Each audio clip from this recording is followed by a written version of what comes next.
Straight ahead on 12 News, ice rink operators face expensive changes. Better for the environment, but it won't be cheap. Then demonstrators take on Walmart over pay. But first, higher snow piles and shrinking streets. What that means if you park in one local suburb. 12 News starts right now. Snow and bone-chilling cold have made this winter one for the record books. Our snowfall totals are now about 15 inches above normal, and we haven't even made it through March yet. Plus, with the record-setting cold, the snow hasn't had a chance to melt. So much snow is piled up that neighborhood streets are difficult to navigate. And reporter Shannon Slatton tells us what one Northwest metro city is doing about it. It's been a hard, snowy winter, and one place you can definitely see that is here on city streets in Robbinsdale.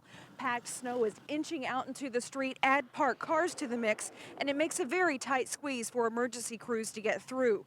The city says they've already had a few close calls, so for the first time in at least 10 years, they are enacting winter parking restrictions. This will hopefully enable our emergency vehicles, our fire trucks, ambulances, and squad cars to get to the places we need to get to quickly without having to round blocks and go through alleys. This is how it works. Residents are asked to park on the odd side of the street only. It doesn't matter what day it is, park on the odd side of the street. If you don't, you may find one of these on your windshield starting next week. It's a warning, but police say ticketing will follow shortly after that. In Robbinsdale, Shannon Slatton, 12 News. Robbinsdale is following the same regulations as the city of Minneapolis. The brutal cold did not keep dozens of people from protesting outside a Brooklyn Center Wal-Mart store Thursday. Enough is enough! Enough is enough! Protesters asked for higher wages and benefits for part-time employees. They delivered a packet of information inside the store. Then they urged supporters to start calling Walmart's corporate headquarters from the parking lot. Full-time hours for all associates who want it, and to raise the wage, we want $25,000 a year, and it's not too much to ask for. I make less than that right now, and I can't live on it. A similar group staged a protest here back in November. Walmart responded then by saying their average hourly wage is $12.83 an hour, and employees are often promoted to better positions. Some local ice rinks are trying to beat the buzzer as a new federal law approaches. Many local arenas will have to replace their refrigeration system because a chemical that's currently being used harms the environment. Reporter Sonia Goins has more on the costs rinks are facing. We have many very large tournaments. Some come in with about 50-some hockey teams. The Plymouth Ice Arena is one of the busiest in the metro. Some big changes are about to take place on the ice. This is one of the rinks, one of the original ice sheets that we've had here. Rinks A and B are about 17 years old, so they'll have to be renovated to comply with the new federal law that goes into effect in 2020. We're looking to exchange our entire refrigeration system and go to an ammonia system.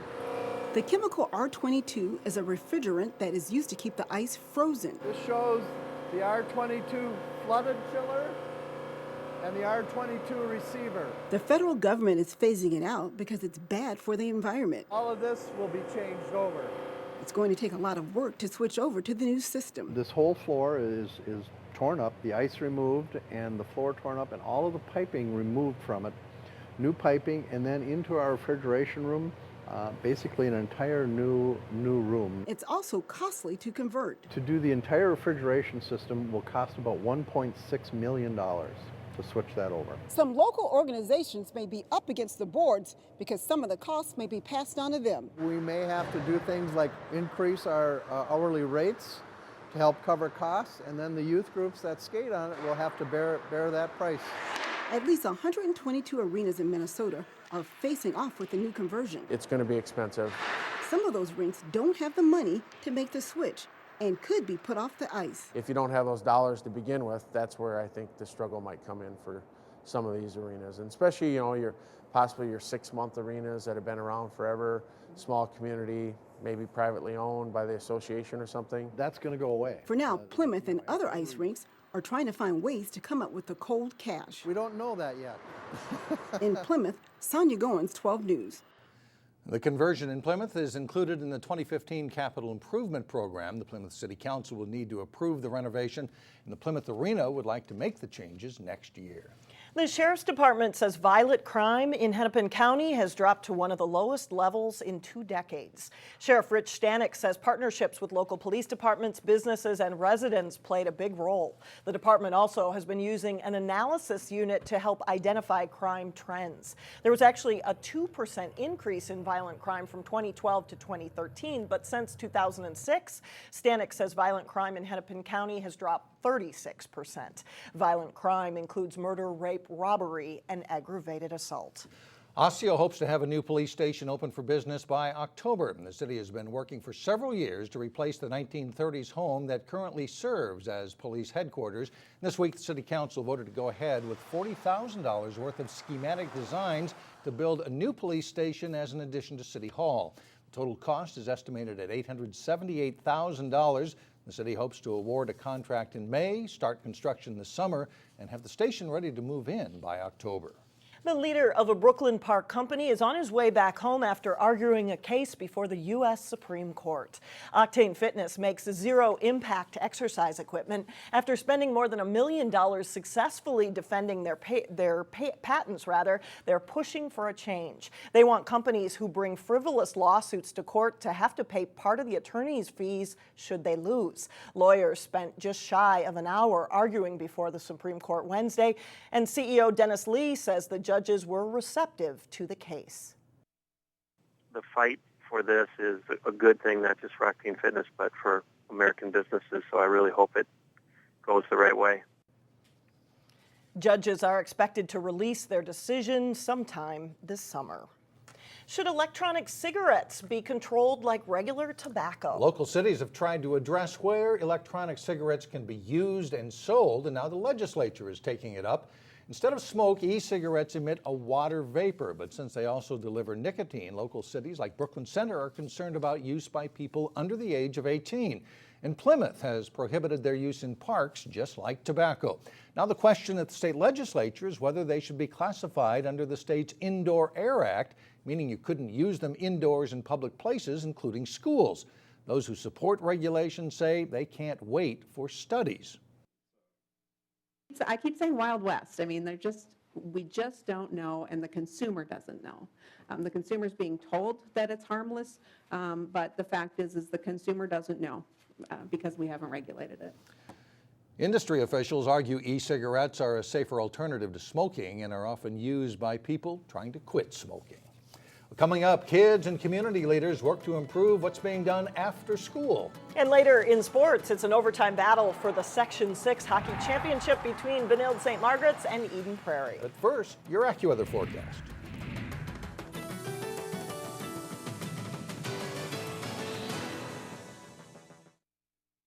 When you were in school, what did after-school activities teach you? There are life skills that are gained by taking part in activities outside the classroom. At a summit today in Brooklyn Center, the focus was on improving the state's after-school opportunities. From youth activities at Zanewood Recreation Center to programs such as homework help at county libraries, after-school activities matter to the overall health of students. It builds lifelong skills that children will need to be productive citizens. We can make after school something that every child can take advantage of. In Brooklyn Center Thursday, students and community leaders from Hennepin County gathered with the goal of connecting more youth to after-school programs. Today is an opportunity for us to really think about what else is out there for kids and really listening to the kids, right? What do the kids want and need?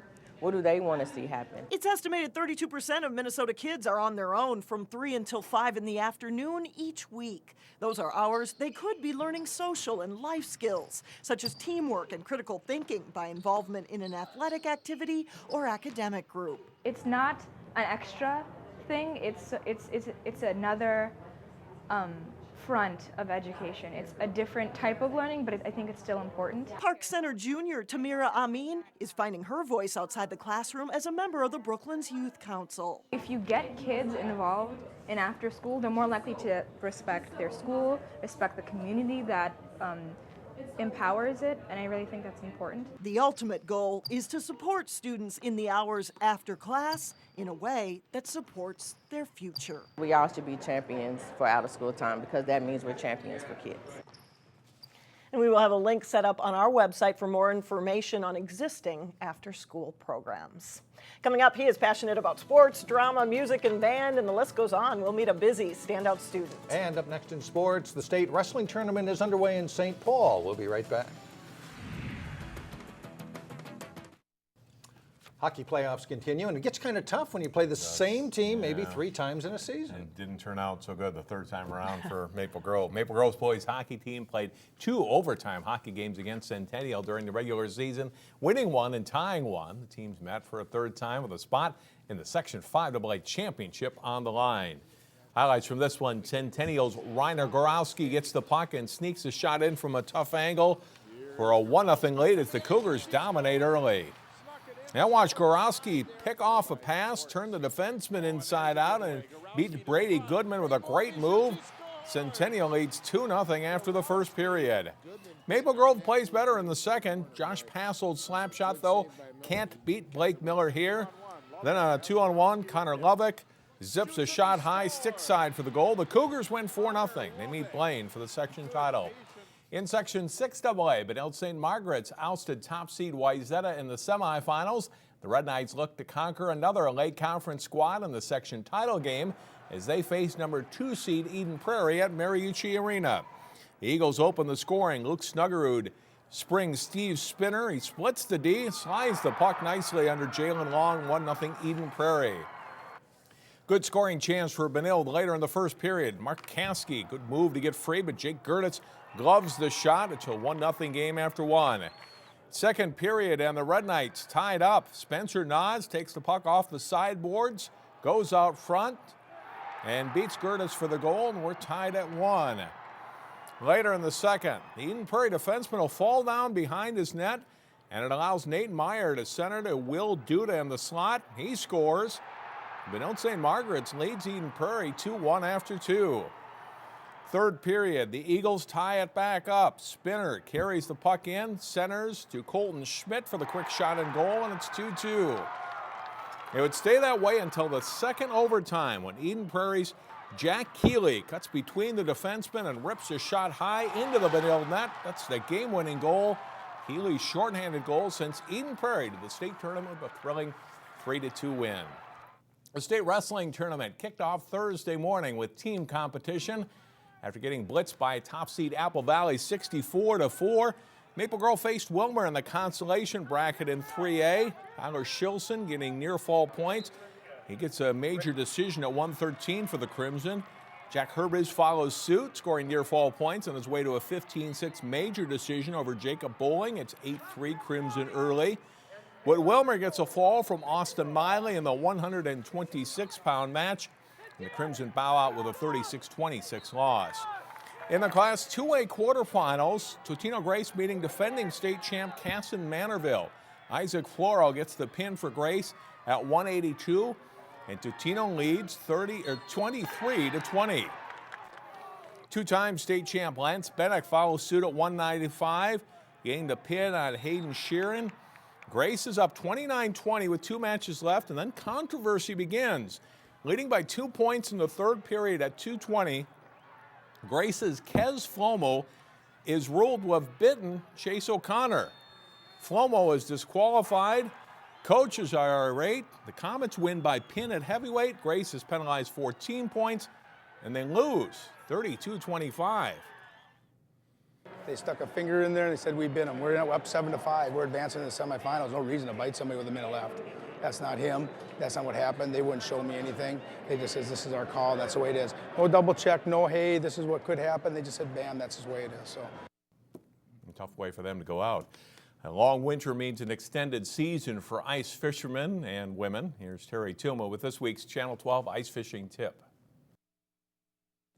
So many times the question has been asked to myself as to where are fish on my lake or this lake I'm going to go to. And after so many years of fishing, it's so hard to really pinpoint specific locations. Sure, there's generalities with structure and weed lines and so forth, but what we must consider today, and especially more so today, is first of all, fishing pressure, that's number one. Number two is food source shifts, meaning that many times food source is going to be on different locations in different bodies of water. So meaning they could be on a point at one time of the season and you go to a lake 5 miles away and they're not on any points whatsoever. So that's another factor. Water clarity. Are you fishing day or night? Snow cover. What are these weather conditions doing to these fish? These are all major ingredients in us catching fish. So again, guidelines are fine, but we need to eliminate guidelines as soon as we get on a body of water if we're not marking any fish with your Vexilar. So be sure to tune in next week for the final tip of ice fishing on Channel 12. Thanks, Terry, and that's it for sports. All right, thanks, John. We'll be right back.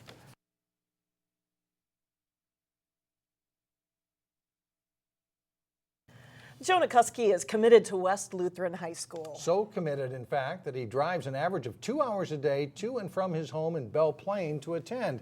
He says the school has allowed him to pursue not just a few, but all of his passions. And Cassie Bonstrom has more now on this week's Standout Student. It's fairly typical for high schoolers to have 1 or 2 extracurriculars outside of their core classes.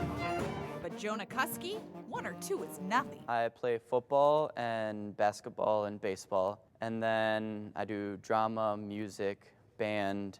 Last year I did mock trial. I am on National Honor Society. Good work. Oh, let's not forget he's the vice president of the student council and in the honor choir as well. If you put your mind to it, you can do anything. The accomplishments of this West Lutheran junior are admirable, that's for sure. But they're even more notable considering how far he drives every day just to get to school.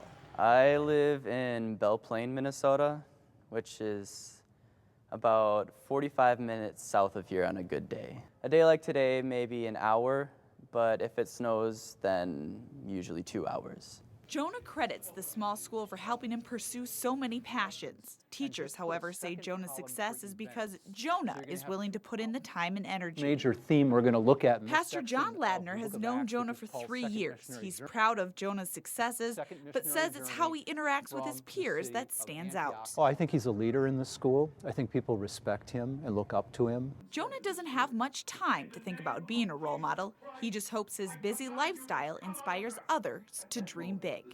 In Plymouth, I'm Cassie Bonstrom, 12 News. And it takes a lot of energy Yes. to keep up with that, doesn't it? Just to keep track, Yeah, I suppose. absolutely. Good for Jonah. That's it for now. Thanks so much for joining us, everyone. We'll see you back here tomorrow. Community Corner is coming up next.